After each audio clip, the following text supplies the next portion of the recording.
Andito tayo ngayon ulit sa sa Jugols Fish Hub. Ang update natin ngayon, mag-fill up tayo ng mga tubig. Ayan, kasi meron tayong mga na-patch na RepTub. Ayan, so nakita nyo na na-epoxy na yung mga RepTub ni Jugols natin.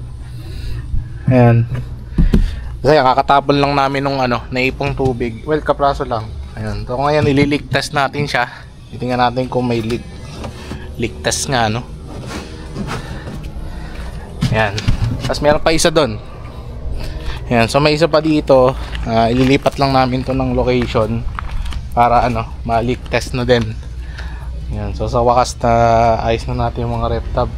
Siguro ito ayan, ihanap lang namin to ng pwesto. Habang napupuno tayo ng guys, ng RepTub sa labas. So ayan, meron pa rin tayong mga tindang update ko lang kayo dito sa mga tinda natin. So meron tayong dark choco, red balloon platy. So ito yung mga nasa loob natin, pero syempre alam niyo naman nandun sa labas yung natin, yung breeding station. So ito yung mga available ngayon. So medyo kapos tayo sa female, kaya pwede kayong bumili nito. Male lang na dalawa. Ayun. So may freebies yan, sure, kapag bumili kayo ng red balloon platy. Ito naman guys, yung mga cheetah natin na natitira. So ito yung mga female, yung mga male nandun sa babae, nilagay ko. Ito naman ay mga round tail na crystal eye na PKBM. Ayan, nakikita nyo naman iba puting-puti.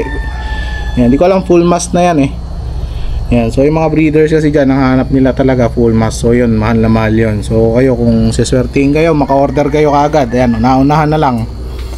Ayan, then ito naman ay mga crystal eye din, pero ito yung isang side lang, o kaya black eye. Ayan, so ito yung less 200 pesos to dun sa crystal eye. Ayan, ito naman yung mga male natin. Yung male halo-halo lang dyan. And then this one yung dark choco natin na na pantinda. Ayan. So meron pa tayong pang out ngayon. Dami kasing umorder. Ito naman ay Yamabuki. Ayan, Yamabuki natin, trio. And then trio sa baba. Kasi binibreed ko yan Pero kung ma-order nyo, ayan, yun nga lang, na-breed na sila. Ayan. Then ito ay Sunkist. Mga jumbo Sunkist natin na lyre tail. Ayan. And then ito, PKBM na breeder ko yan. Hindi pala yan tinitinda. So yun guys, meron din pala tayong hindi ito nakapost sa page, pero meron tayong ditong gold black na balloon molly. Ayan, so inquire na lang kayo, bibigay ko sa inyo to sa magandang price. Kung gusto nyo, kuhanin nyo lahat. Screenshot nyo tong video na to, bibigay ko ng ng magandang price yan lahat ng yan. So ilan yan? 2, 4, 6, 8, 9 pieces na gold black. PM nyo lang ako, screenshot nyo tong kamay ko na nakaganyan, and then bibigay ko sa inyo ng magandang price yan. So una-unahan lang guys Ayan, gold black na balloon molly. So ito na yung video, para hindi na kayo magtatanong. Ayan. So may male and female dyan. Ayan. Hindi ko na kasi trip to kaya kayo nang bahala. Ayan, magandang price ko ibibigay, PM lang. Dito yung napili namin pwesto. Kasi alam patungan ngayon Ayan, so dyan muna siya.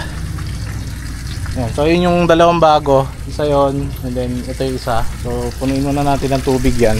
Ayan, medyo matagal-tagal din yan bago mapuno. Teka lang, init.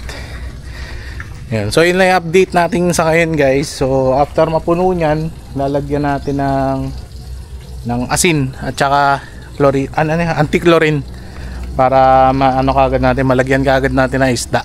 Okay. So yun lang, wala tayong kaisdaan ngayon, yun lang. So maraming salamat sa mga naka-like, subscribe and follow. And kung hindi ka pa naka-like, subscribe and follow, click mo na yan.